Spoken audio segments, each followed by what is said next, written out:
Well, election time will be here before we know it on a local platform. We have three candidates that are running for District 2 in the Dothan City Commission, and I'm sitting here with one of them. You've seen my post be shared on my page, but now it's time for people in this community to hear from you. But you've been very active on social media, which we love. Introduce yourself for the people. Hey, how are y'all? I'm Philippe Kirksey, a candidate for Dothan City Commission District 2. I love that you've been very active on social media or in any space that you've been in talking about what your vision is, but break it down for us more in depth why you chose to run. I honestly believe that God has led me to run. I believe He blessed me with some talents and skills and also abilities and just overall love for my community to be able to bring a skill set to enhance the progression of District 2, in particular, to go along with the entire progression of the city of Dothan. We see that there's so many new aspects coming along, new infrastructures being built, and I just want to make sure that District 2 and our constituents and the citizens in District 2 are in position to progress right along as the city moves forward in the future. Something that's special about your journey. This isn't your first go round. You've done this before. You went after it before, and you seem determined. Talk about why you're not giving up and why you even decided to do this again. You talked about why you did it this time, but again, this is not your first go round.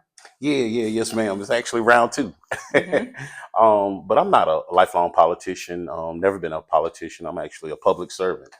But yeah, first time around, I saw a need, and I attempted to address that need. I see a position that needed to be filled by someone who loves and has a genuine care and concern for the community and its best interest, and also its citizens' best interest.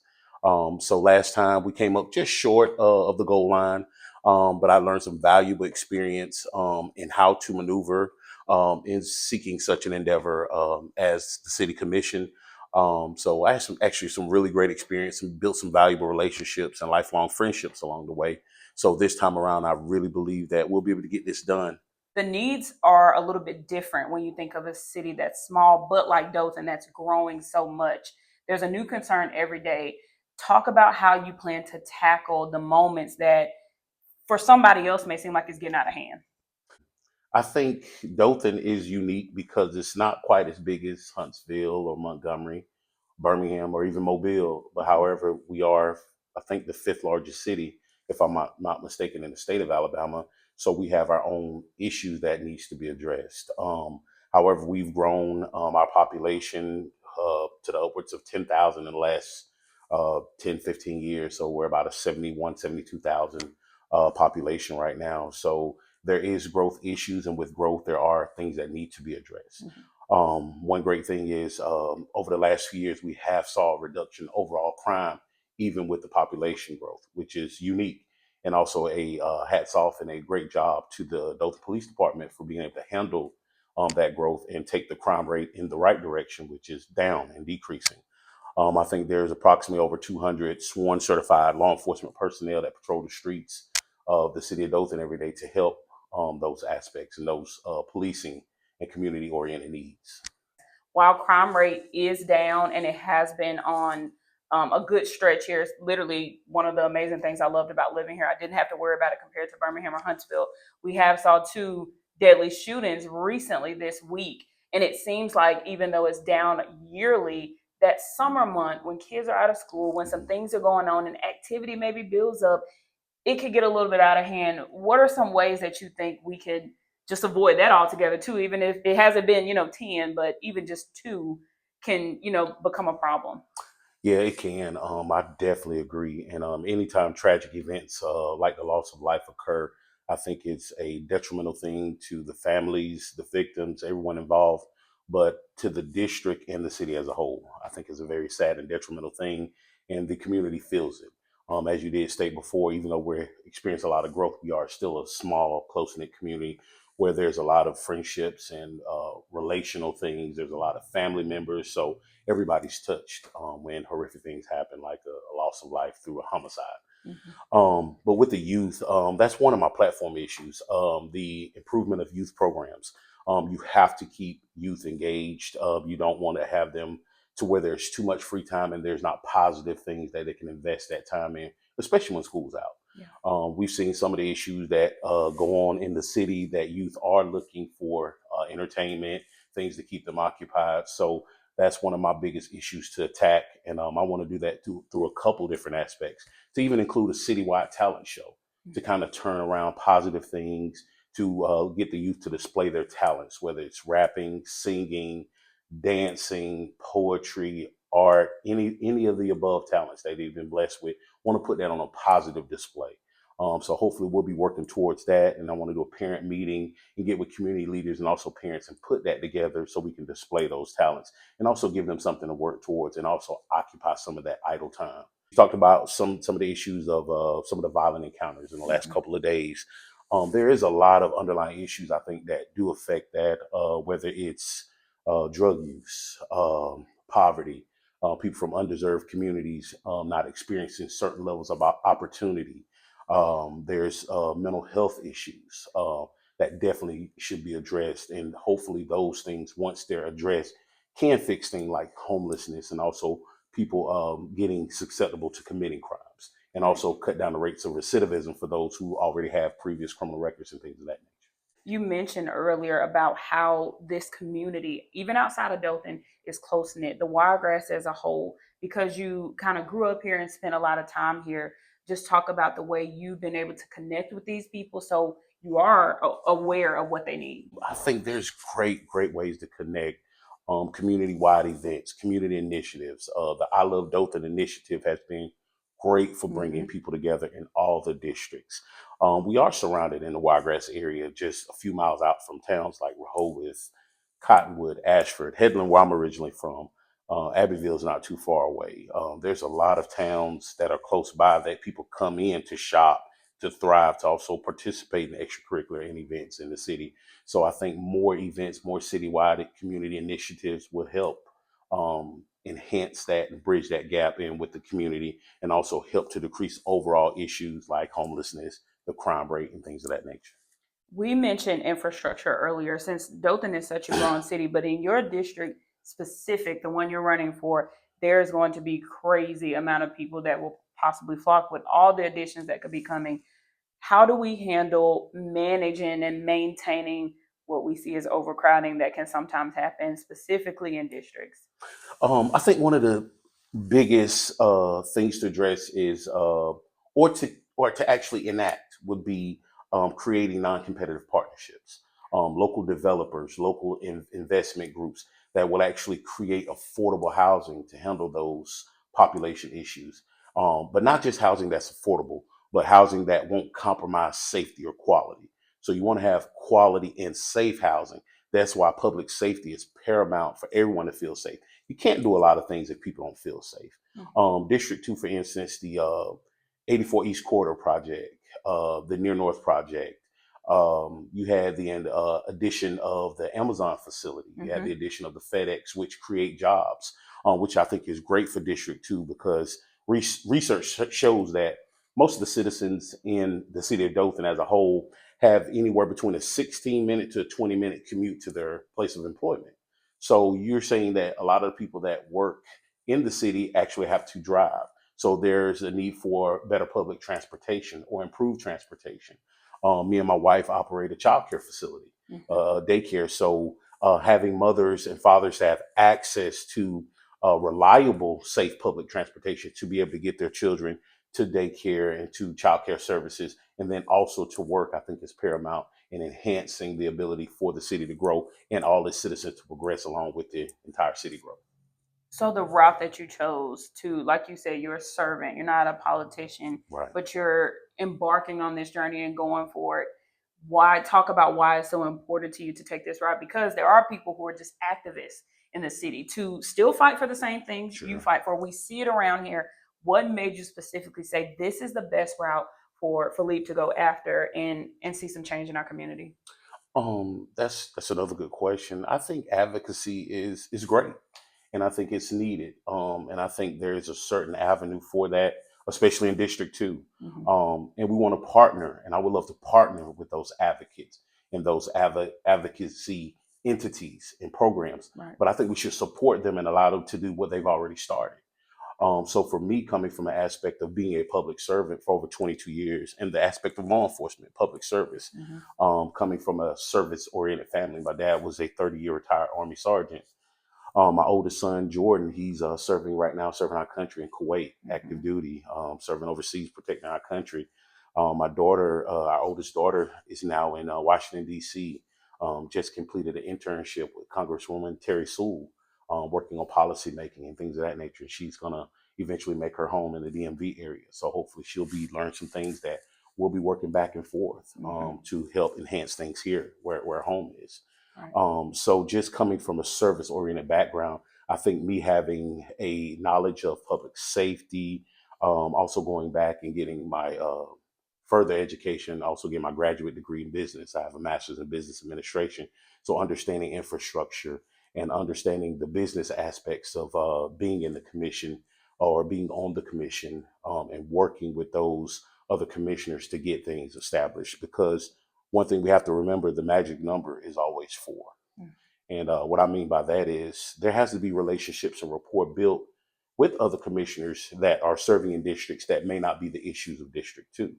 However, I think you have to have a certain skill set and be able to articulate and also be able to get those other commissioners to see the needs of the citizens in District 2. However, so that they can partner with you in a non-competitive partnership to help you get things done in your district. So that would take three other votes to include myself to get agenda items passed for the issues, to address those issues, and also to bring those resources and funding and things that's needed in District 2 to enhance the overall quality of life for all of our citizens. Now, your time, as you mentioned, 22 years of public service, what are some things that you think correlate from what you did to what you possibly could get the chance to do come August? Currently, right now, I'm employed with the sheriff's office, but I'm actually contracted out to work at the school district. So every day I go in and I teach high schoolers from ninth grade to 11th grade. And they'll take my criminal justice operations program, and it actually prepares them to, once they become a senior in high school, to actually enter to the public service academies. They can either choose to be a correction officer, firefighter, policeman, which is the law enforcement academy, or to be EMS operator or even a 911 operator. So the public service profession as a whole, we will have some great new blood, some great new um, energy, and also some great interest in preparing our next generation to go into public service. Because for me, public service was a two-edged sword, but it was two-edged sword in a very positive way, because you can actually have a great profession that's very rewarding. You can help take care of your family, build a retirement, have great insurance, but also serve your community in a great aspect. And there's nothing like community service. And I've also talked with community leaders, to include Mayor Saliba, about possible state legislation to make it to where a young person who has an interest in public service can now enter that profession at age of 19. Wow. Where I teach and where I serve, they're allowed to actually enter the workforce certified as law enforcement officers at the age of 19. So I would love to see that brought here, and have legislation changed to where those students and those youth that are interested in public service can go ahead and start those professions. Reason that's important to me is usually people graduate high school around 18 years old. So right now they have to wait to the age of 21 in order to be certified and serve in public service in the law enforcement aspect. The city of Dothan even now has our own public safety facility where they can receive that training locally and don't have to go off to Montgomery or Selma to receive that certification. So that's another enhancement for the city. However, waiting from 18 to 21, we all know people make mistakes. So you don't want to have certain individuals that's already interested in public service have the ability to wait 3 years, or have the detriment to wait 3 years to go into that profession when they can maybe do it at 19, wait a year, finish their training, attend college, and go right into the profession at 19. Because as we see in the federal government, you can serve in the United States military at 18 Mm-hmm. and join. So We talked about some of the positives. We got to address some of the negatives. That's what the platform is for. For people who, you mentioned you and your wife have served child care development for years now. You've been in this community. But since you've been working in Florida sometime, For the people who don't feel like you know this community well enough, you haven't been in this community, even though you live here, you grew up here, address some of those people who may feel like, I don't know Philippe well enough to give him my vote. Oh, great. Just want to tell them I'm 43 years old. My children go to school here. My wife took an early retirement, served as magistrate for the city of Dothan, spending 16 to 17 years working for the city. I started my law enforcement career with the Houston County Sheriff's Office. My dad was in service with the Houston County Sheriff's Office, where he spent 17, 18 years making up to the rank of lieutenant. So starting my career here, we make our home here. I've actually lived in District 2 probably for the past 18 years, living on Chickasaw Street, having a home on Lafayette Street. We're now on where we live now on Treecrest Road. So we've been embedded in this community for a very, very long time. So we have a vested interest and we consider ourselves stakeholders in this community. So the betterment and the improvement of this community not only affects everyone else, but me and my family as a whole. Give us your message about the importance of voting. I think the importance of voting starts at the local level. Everybody usually gets excited when it's time to vote for the President of the United States, as we just saw. And there hasn't been an issue. I think there was more votes cast for the President of the United States than there ever has been in history this past year in 2024. However, we would like to take at least a small bit of that same enthusiasm and apply it to local elections. However, because as a citizen, the likelihood of you speaking directly to the President of the United States or even the Vice President of the United States, or sometimes maybe even the governor is very slim. But your local politicians, your mayors, your city commissioners, your county commissioners, you actually see them. They're your neighbors. You'll see them on a daily basis. You'll see me at Walmart. That's You'll see right. me at Publix. You'll see me at the gas station pumping gas. You'll see me walking our Husky. You'll see me riding around on my golf cart. So to have access to someone that can hear your concerns, hear your heart, hear the things that you deal with on a daily basis. To that, for that person to be your neighbor, for you to have total access to them, is a great thing and a very important thing. I think there's over 17,000 residents that's living in District 2. There's close to 10,000 registered voters in District 2. There's about 7,000 active registered voters in District 2. So like when we saw the low voter turnout last time, which was 3% of all registered voters, I think there was possibly a little bit over 600 total votes cast out of 4 candidates, which I shared about 40 something percent of those votes. And my opponent at the time, Dr. Kirkland, who's done a great job as commissioner representing District 2, received about 49% of the vote. So we would love to unify that, as in speaking with him. That's one of his dreams, goals, and one of the main things we would love to attack this time around to start to bring and unify together, which I've had long conversations. And he's also told me it's hard about projects that he started that he wants to finish before leaving office. Also projects that he would love to turn over to the next commissioner. Hopefully that's me, to continue what he started, but also to bring new energy, new vision, new ideas to that as well, and him support that as a citizen, gaining the valuable experience he's gained in the last 4 years. I've also even spoke to the former commissioner that sat the prior 4 years, and heard his heart and heard the things that he has and the concerns that he has and the ideas and hopes that he has for the future of District 2, as he's still a resident of District 2, as we all live nearby each other. I think we maybe live a half a mile from each other, all of us. So there's a great unified effort where I would love to see 2,000, 3,000 votes cast in District 2 this time around. It's not about, for me, it's not about winning. It's not about a competition, but it's about progression. It's about community, which is common unity.